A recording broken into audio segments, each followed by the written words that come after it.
नमस्कार, एक बार फिर हाजिर हूं इसी पंच पर्व की महा श्रृंखला में।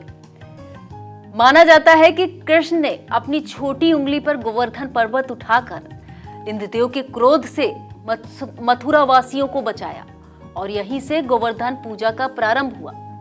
गोवर्धन पूजा का क्या पौराणिक महत्व है, पूजा किस विधि से करें और क्या करें, इस जानकारी को लेकर एक बार फिर आई इंडिया के स्टूडियो में हमारे साथ मौजूद हैं आचार्य राकेश शास्त्री जी। शास्त्री जी, आपका बहुत बहुत स्वागत है। राधे राधे। राधे राधे। आचार्य जी, इस बार बड़ी भ्रांतियां हैं और त्योहार भी बड़ा संशय में चल रहा है कि ये जो सूर्य ग्रहण पड़ रहा है उसका सूतक लग रहा है। तो हम अपने दर्शकों को एकदम सटीक जानकारी देना चाहते हैं कि इस सूतक की वजह से कोई पर्व आगे पीछे हो रहा है क्या? जी, जैसा कि विदित है इस वर्ष अमावस्या तिथि को ही सूर्य ग्रहण भी हो रहा है। अमावस्या तिथि को जी, भी सूर्य अमावस्या को ही हो रहा है, किंतु जो अमावस्या तिथि को सूर्य ग्रहण हो रहा है उससे एक दिन पूर्व ही पहले ही दीपावली का पर्व मनाया जाएगा, जो कि आपकी 24 तारीख को रहेगा। क्योंकि 24 तारीख को हमको शाम को 5:04 से गोधूली वेला में अमावस्या तिथि प्राप्त हो रही है और दीपावली का जो पर्व है वह रात्रि विशेष पूजन का महत्व बतलाया गया है। विश्व पंचांग के मतानुसार दीपावली का पर्व 24 तारीख को 5:04 के बाद से मनाया जाएगा। अगले दिन अर्थात 25 दिन मंगलवार को सूर्य ग्रहण है, जिसका ग्रहण काल का समय बतलाया गया है विश्व पंचांग के मतानुसार कि यह ग्रहण का स्पर्श होगा 4:42 पर शाम को, मध्य है 5:14 पर और इसका मोक्ष होगा 5:22 पर। कुल ग्रहण की अवधि 40 मिनट की है। अच्छा जी। किंतु ग्रहण की अवधि 40 मिनट की है। ग्रहण का जो प्रवेश है, जो आरंभ है, वह 4:42 से है। किंतु जब भी सूर्य ग्रहण लगता है तो 12 घंटे पूर्व ही इसका सूतक काल माना जाता है।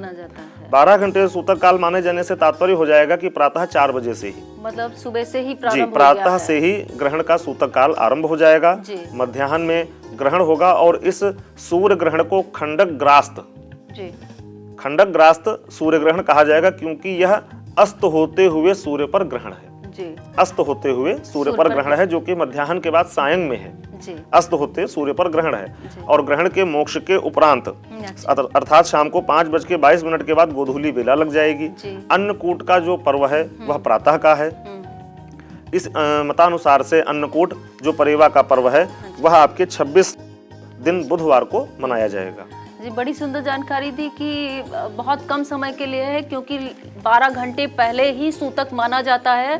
तो प्रातः 4 बजे से ही सूतक लग गया है, तो हम उस दिन गोवर्धन पूजा नहीं कर सकते।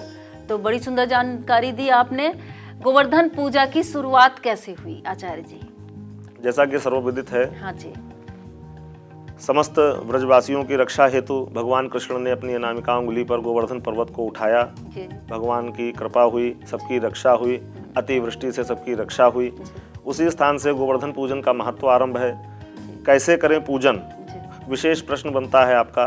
तो इसके विषय में कहा जाता है कि गोवर्धन पूजा, जो कि इस बार आपके 26 दिन बुधवार को है, प्रातः स्नान ध्यान करके घर के आंगन में शुद्ध पोछा लगा करके, साफ सफाई करके, गौ के गोबर से गोधन अर्थात गोवर्धन पूजन का ध्यान करते हुए गोधन रखे जाते हैं और तरह तरह के पकवान बना करके उनको जिमाए जाते हैं, उनका पूजन किया जाता है। यही गोवर्धन पूजन की परिपाटी है। अच्छा, उनको तरह तरह के पकवान के भोग लगाए जाते हैं। जी, बहुत सुंदर जानकारी दी। गोवर्धन पूजा का पौराणिक महत्व क्या है?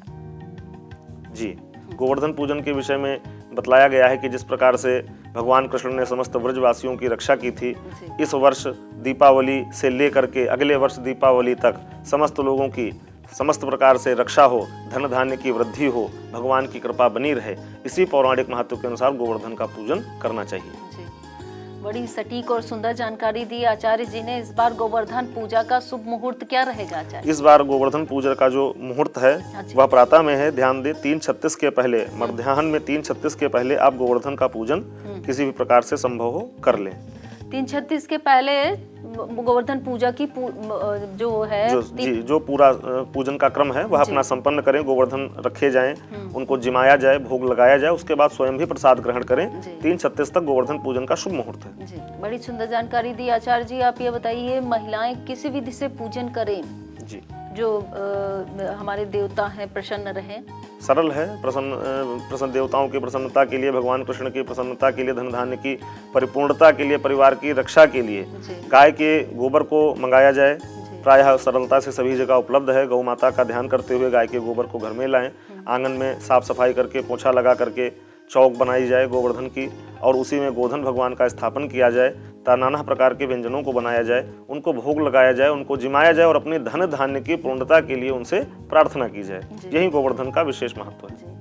अच्छा, इसे गोवर्धन पूजा के अलावा अन्नकूट की भी पूजा कही जाती है, क्यों कहा जाता है ऐसा? जी, ऐसा विदित है कि काशी में एक अन्नपूर्णा माता का मंदिर है, विश्वनाथ परिसर में ही जी। और जो सिर्फ माता के 16 श्रृंगार के सहित उनका विशेष पूजन अन्नकूट को ही होता है। अन्नपूर्णा पूजन का विशेष महत्व बतलाया गया है गोवर्धन पूजन पे। अन्न का पूजन, अच्छा, नूतन अन्न का पूजन, यही अन्नकूट है सब। जी।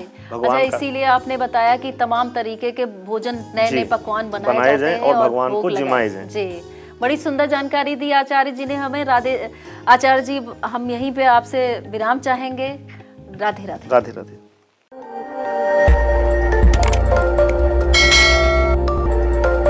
खबर आपकी, नजर हमारी। देखते रहिए आई इंडिया।